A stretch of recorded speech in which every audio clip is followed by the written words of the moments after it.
बहुत सारे साथी इधर के ही उधर हैं। अगर उधर वाले इधर आ गए उसी दिन ये सत्ता से बाहर हो जाएंगे। न मेरा है न तेरा है, ये हिंदुस्तान सबका है। नहीं समझी गई ये बात तो नुकसान सबका है। हजारों रास्ते खोजे गए उस तक पहुंचने के, मगर पहुंचे हुए ये कह गए भगवान सबका है। जो इसमें मिल गई नदियां वो दिखाई नहीं देती महासागर बनाने में, मगर एहसान सबका है। अनेकों रंग खुशबू नस्ल के फल फूल पौधे हैं, मगर उपवन की इज्जत आबरू ईमान सबका है।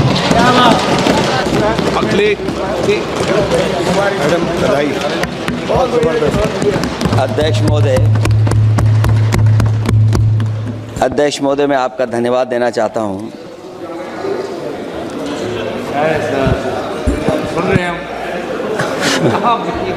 अध्यक्ष महोदय, मैं आपका धन्यवाद देना चाहता हूं।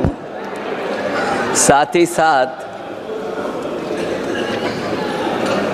इस सदन में जो 75वें वर्ष पर संविधान की बहस शुरू हुई है, जहां सत्ता पक्ष से माननीय रक्षा मंत्री जी उन्होंने अपनी बात रखी। अभी अभी कांग्रेस पार्टी की नवनिर्वाचित सांसद उन्होंने अपनी बात रखी। उसके बाद अध्यक्ष महोदय मुझे बोलने का मौका मिल रहा है। मैं सबसे पहले लाखों लाख लोग जो भारत देश की आज़ादी में जिन्होंने अपनी जान न्यौछावर कर दी, देश आज़ाद हुआ। आज़ादी के बाद बाबा साहब भीमराव अंबेडकर जी और तमाम हमारे वरिष्ठ लोगों ने इस संविधान को देने का काम किया। मैं उनको याद करने के साथ साथ जो आज 13 तारीख जिस दिन हम आप सदन में बैठे हैं, एक ऐसी घटना घटी थी, अगर उस समय सुरक्षा कर्मियों ने अपनी सूझबूझ के साथ, बहादुरी और साहस के साथ अगर उन आतंकवादियों को मुकाबला न किया होता तो हमारे देश के बहुत सारे महत्वपूर्ण नेता जो उस समय सदन में थे, न जाने क्या परिस्थिति बनती। मैं उन बहादुर जिनकी जान गई उनका याद करता हूं, वहीं श्रद्धांजलि भी देता हूं। मैं इस संविधान की चर्चा पे जहां खड़ा हुआ हूं, मैं बाबा भीमराव अंबेडकर जी उनको श्रद्धांजलि अर्पित करते हुए जिन्होंने संविधान को देने का काम किया। हमारा संविधान जो तैयार हुआ है उनकी प्रबुद्ध दृष्टि का परिणाम है कि हमारे पास न्याय, स्वतंत्रता, समानता और बंधुत्व के सिद्धांतों पर आधारित एक महान संविधान हमें मिला है। भारत राज्यों का एक संघ है और हमें विविधता में एकता पर गर्व है। ये हमारा संविधान ही है जिसने भाषाई, क्षेत्रीय, धार्मिक और जातीय विविधता वाले हमारे देश को एक साथ रखा है। ये संविधान डॉक्टर अंबेडकर जी ने कहा था कि संविधान की सफलता इस पर निर्भर करेगी कि हम उसके अनुसार कैसे काम करते हैं। ये देखना है, विधायिका, कार्यपालिका और न्यायपालिका की जिम्मेदारी है कि इस महान देश का शासन हमारे संविधान में निहित उच्च सिद्धांतों के अनुसार चलाया जाए। डॉक्टर अंबेडकर ने कहा था, मैंने तो संविधान निर्माण का दायित्व बहिष्कृत वंचित वर्गों को अधिकार दिलाने के लिया है। ये वही संविधान है जो समय समय पर हमारा रक्षा कवच बनता है। अध्यक्ष महोदय, ये संविधान हमारी ढाल है, संविधान हमारी सुरक्षा है, संविधान हमें समय समय पर शक्ति देता है। संविधान ही देश की 90% शोषित, उपेक्षित, पीड़ित, वंचित जनता के अधिकारों का सच्चा संरक्षक है। ये संविधान ही हमारा बड़ा मददगार है।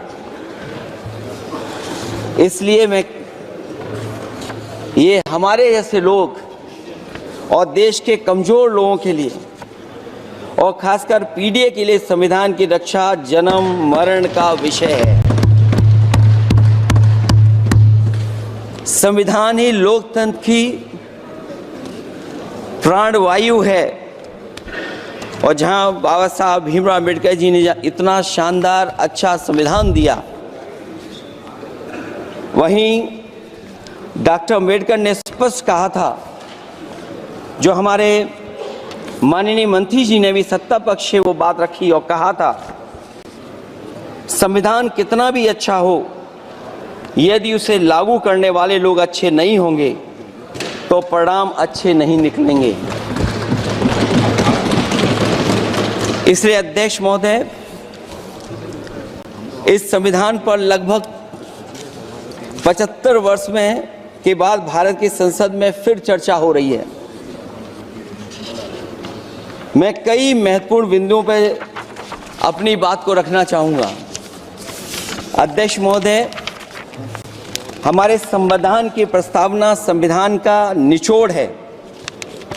सरकार के उद्देश्यों और लक्ष्यों को स्पष्ट उल्लेख है प्रस्तावना में।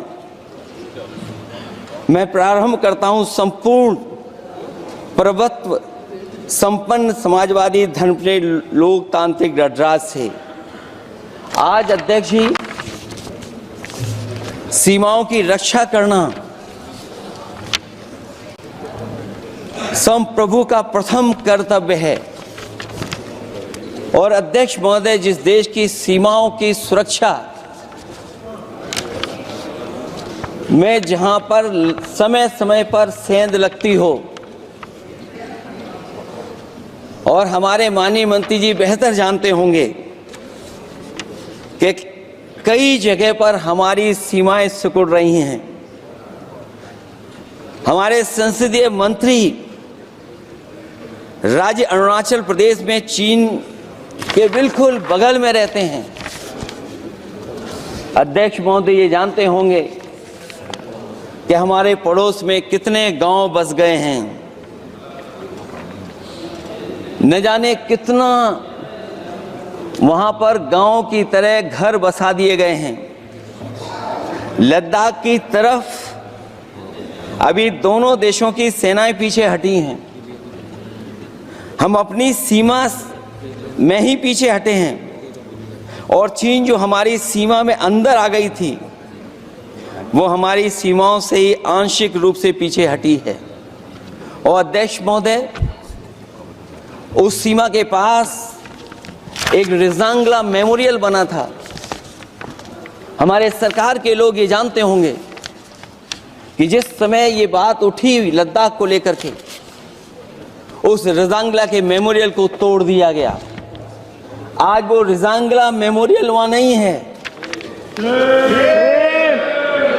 और उस लड़ाई के लिए अध्यक्ष महोदय, हमारी फौज के लिए कहा गया था कि हमारी वो बहादुर फौज है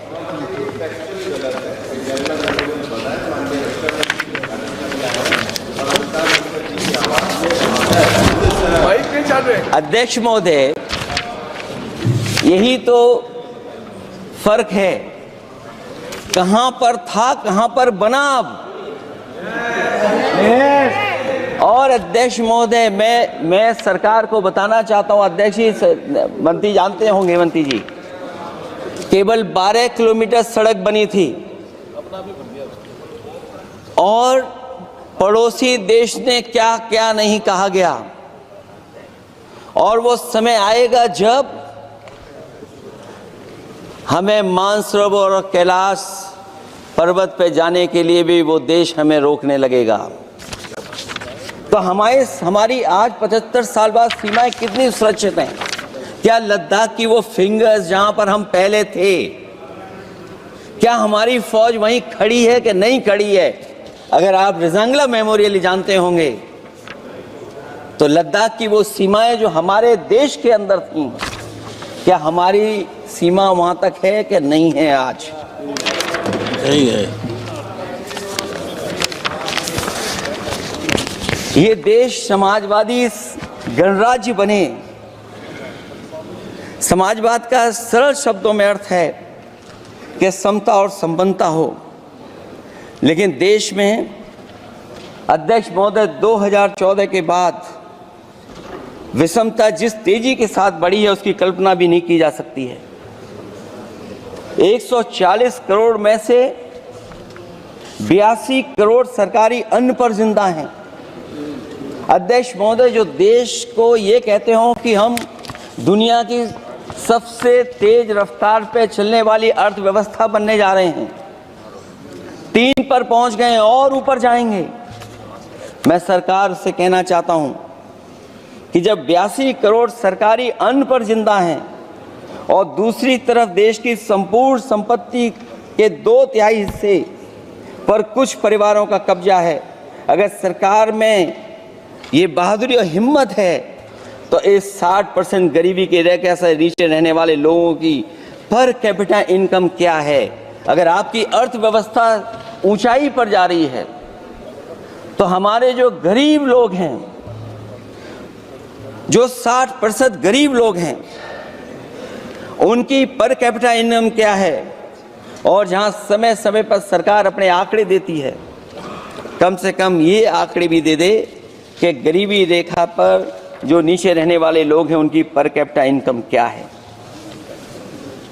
इससे स्पष्ट हो जाएगा कि 5% लोगों की पर कैपिटा इनकम क्या है। हमारा प्रेमबली कहता है कि धर्म निरपेक्ष गणराज्य बने, राज्य की निगाह में सभी धर्म सम्मान हैं। हमारा सेकुलरिज्म हमें रिलीजियस इक्वलिटी का रास्ता दिखाता है। यही ना अर्थ इसका है। क्या इस पर सरकार अमल कर रही है? देश के 20 करोड़ से ज्यादा अल्पसंख्यकों के, विशेषकर मुसलमानों को दूसरे दर्जे का नागरिक बना देने का प्रयास चल रहा है। उन पर हो रहे अत्याचार प्रतिदिन बढ़ते जा रहे हैं। उनकी संपत्ति को लूटा जा रहा है, हत्याएं की जा रही हैं, घर तोड़े जा रहे हैं, उनके पूजा स्थलों पर कब्जा प्रशासन की मदद से किए जा रहे हैं। अगर ये धर्म निरपेक्षता, तो धर्म शासित राज्य की क्या परिभाषा है? और हाल ही में हम लोगों ने अध्यक्ष महोदय उदाहरण देखा है कि किस तरीके से उत्तर प्रदेश में कई महत्वपूर्ण जगह पर इस तरह की घटनाएं जानबूझ करके की गई। मुझे याद है उस समय, जिस समय उत्तर प्रदेश का इलेक्शन चल रहा था,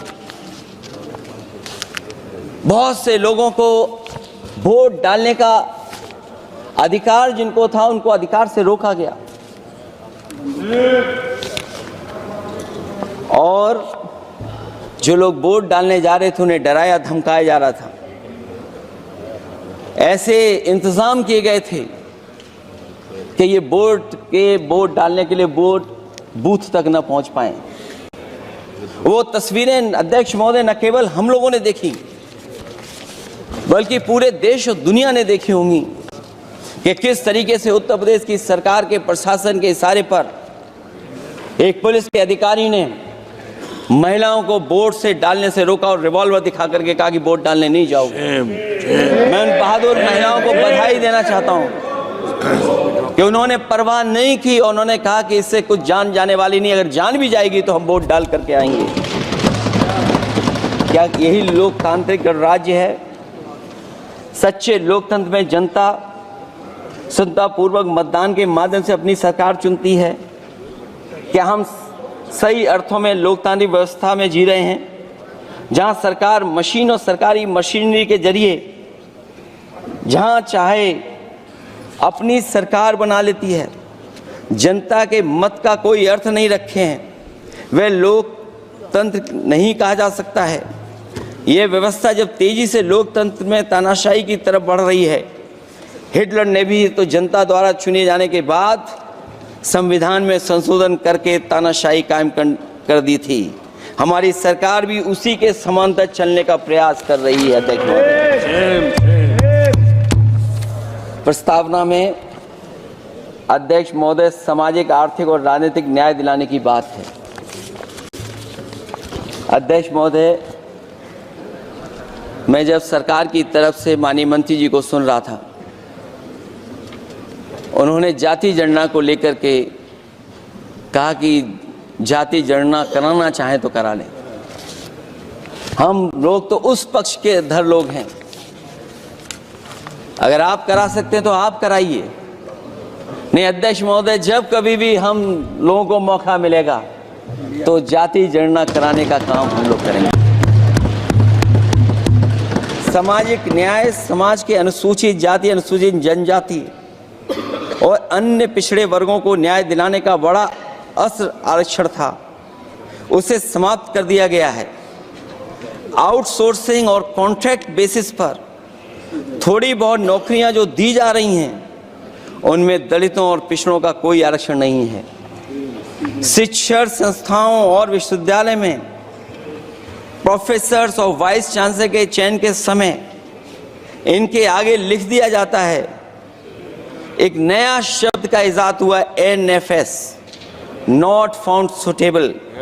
सरकारी उपक्रम बेच दिए, प्राइवेट उपक्रमों में कोई आरक्षण नहीं है। अध्यक्ष महोदय, शिक्षा मंत्री जी सूची जारी करें, और अगर ये बात कहीं भी गलत है तो शिक्षा मंत्री जी सूची जारी कर दें। देश के सभी केंद्रीय विश्वविद्यालयों के वाइस चांसलर की ओर प्रोफेसर की एक, मैं तो कहूंगा अध्यक्ष महोदय कि शिक्षा मंत्री जी अगर ये सूची जारी कर दें कि जितनी भी सेंट्रल यूनिवर्सिटीज हैं और उनके माध्यम से जितने भी प्रोफेसर्स का अपॉइंटमेंट हुआ है, सब बात साफ हो जाएगी। आप केवल देश के 10% लोगों को ही ख्याल रख रहे हैं, बाकी 90% लोगों का आप ख्याल नहीं रख पा रहे हैं। और जाति जनगणना कभी जाति में भेदभाव नहीं बढ़ाएगा। अध्यक्ष महोदय, जाति जनगणना जातियों के बीच दूरियां कम करेगा और तमाम हमारे ऐसे समाज के लोग जिनको न्याय नहीं मिला, जिनको अधिकार नहीं मिला है, अध्यक्ष महोदय कम से कम जाति जनगणना के बाद उन्हें अधिकार और सम्मान दिलाने का काम भी हो सकेगा। इसलिए हम इसके पक्ष में हैं। आर्थिक न्याय के बगैर न सामाजिक न्याय मिल सकता है और न राजनीतिक न्याय मिल सकता है। गरीबी का नाजायज लाभ उठाकर धन्ना सेठों की सरकार चुनाव में पैसा बांटकर राजनीतिक न्याय का भी अपहरण कर लेती है। कर्ज में डूबी बड़ी आबादी महाजन के दबाव में अपनी इच्छा के खिलाफ वोट देने को विवश हो जाती है। चुनाव में सत्ताधारी दलों द्वारा पैसे की भरमार के चलते कोई सामान्य कार्यकर्ता चुनाव नहीं लड़ पा रहा है। बड़े पैमाने पर धनवान चुनकर आ जाते हैं। पैसे के बल पर जब तक आर्थिक विषमता समाप्त नहीं होती, लोगों को राजनीतिक न्याय मिल नहीं सकेगा। प्रस्तावों में आगे जो लक्ष्य है, विचार, व्यक्ति, विश्वास, पंथ और उपासना की स्वतंत्रता, अन्याय के खिलाफ विचार व्यक्त करने पर जेल, अभिव्यक्ति की स्वतंत्रता का अर्थ है देशद्रोह। अगर भाजपा के मत के नहीं हैं, दूसरे धर्म के हैं तो प्रताड़ना के हकदार हैं। और अब तो उपासना करने पर भी दिक्कत है, क्योंकि हर मस्जिद के नीचे मंदिर खोजने वाले तत्व इस देश को शांति से रखना ही नहीं चाहते हैं। उन्हें कानून की कोई परवाह नहीं है। मैं इस मौके पर धन्यवाद देना चाहता हूं, सुप्रीम कोर्ट का कम से कम वो फैसला आया है जहां कुछ दिनों के लिए ये पाबंदी लगाई गई। व्यक्तियों की गरिमा और देश की एकता और अखंडता को सुनिश्चित करने वाली बंधुता, ये विभाजनकारी नीतियां संविधान की प्रस्तावना के उस उद्देश्य से जरा भी मेल नहीं खाती है। व्यक्ति की गरिमा लिंचिंग से धूल दूषित हो चुकी है। उद्योगपति सरकारी आतंक से परेशान हैं हो करके अपनी पूंजी समेटकर देश छोड़ गए हैं और लगातार जा रहे हैं। अध्यक्ष महोदय, आजादी के बाद उद्योगपति कभी इतने भारत छोड़ करके नहीं गए होंगे, देश छोड़ के नहीं गए होंगे जितने इनकी सरकार में चले गए हैं। अगर व्यक्ति की गरिमा सुनिश्चित हो तो कोई व्यक्ति क्या अपनी मातृभूमि को छोड़ करके जा सकता है? सरकार इस पर आत्मचिंतन करे। अगर आपसी मतभेद पैदा करके एक दूसरे के प्रति अविश्वास पैदा किया जाएगा तो क्या देश की एकता और अखंडता के लिए एक अशुभ संकेत नहीं होगा?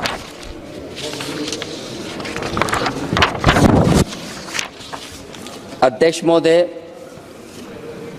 आर्टिकल 14 कानून के समक्ष समानता, भारत के अंदर किसी भी व्यक्ति को राज्य कानून के समक्ष समानता को डिनाई नहीं कर सकता है। हो क्या रहा है, एक ही कानून कुछ लोगों के लिए अलग है और दूसरों के लिए अलग। अगर सत्ता पक्ष का व्यक्ति गेरुआ गमछा पहनकर गालियों को गाली दे दे तो जी हजूरी और दूसरा न्याय मांगने जाए तो उसे लाठी। क्या ये अनुच्छेद 14 का अनुपालन हो रहा है? अध्यक्ष महोदय, किसी भी व्यक्ति को उसके जीवन और दैहिक स्वतंत्रता से कानून सम्मत प्रक्रिया के बगैर वंचित नहीं किया जा सकता। ये सबसे महत्वपूर्ण मौलिक अधिकार है, लेकिन सबसे ज्यादा इसी का दुरुपयोग हो रहा है। फर्जी मुठभेड़ में हत्याएं, जेल के अंदर हत्याएं और पुलिस अफरीक्षा में हत्याएं। आदमी कहीं भी सुरक्षित नहीं है। ईडी का तो ऐसा कानून बना दिया गया है कि बिना एफआईआर, बिना नोटिस किसी को भी बंद कर दो। लोकतंत्र फासिज्म में बदल रहा है। और अध्यक्ष महोदय, क्योंकि उत्तर प्रदेश की चर्चा सत्ता पक्ष से भी हुई, जो हालात उत्तर प्रदेश में हैं, ऐसे हालात कभी किसी ने पहले नहीं देखे।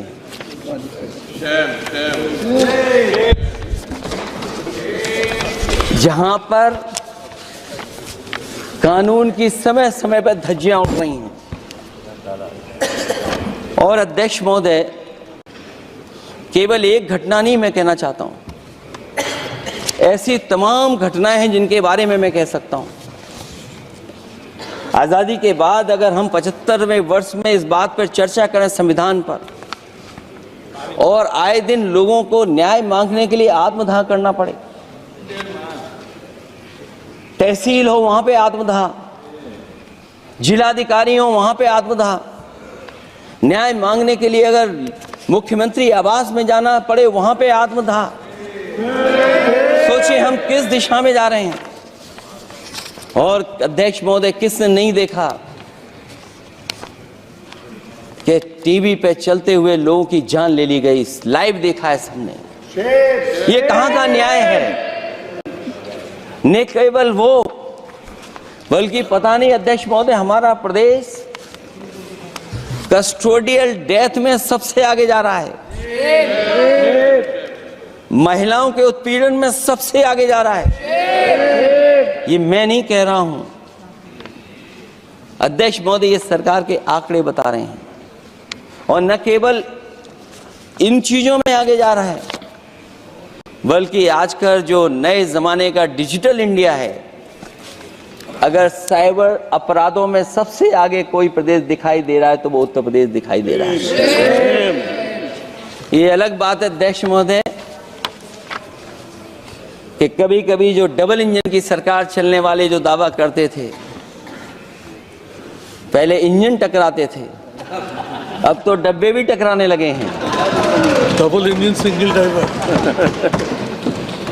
और होड़ लगी हुई है कि कभी किसी ने दिल्ली का रास्ता किसी माध्यम से अपनाया था, उसी रास्ते पे चल करके आगे बढ़ना चाहते हैं।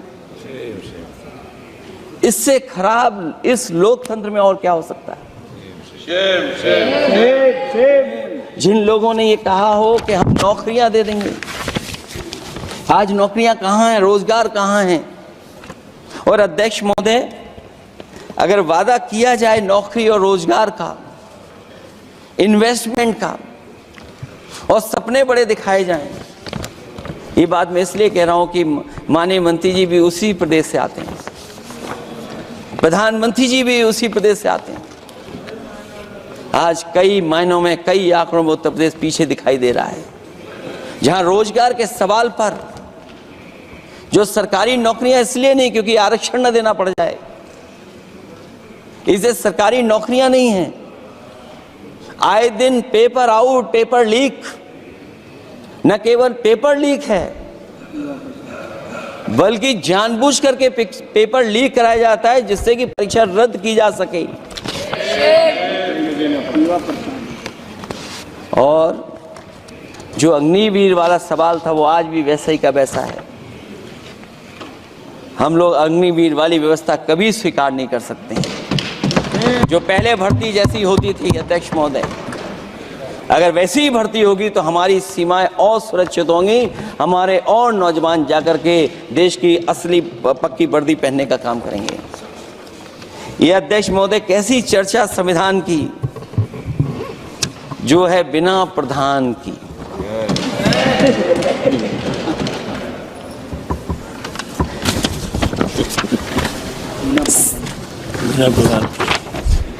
अध्यक्ष महोदय, इस सरकार में जो लोकतंत्र के साथ खिलवाड़ हुआ है, इतना कभी खिलवाड़ नहीं हुई होगी।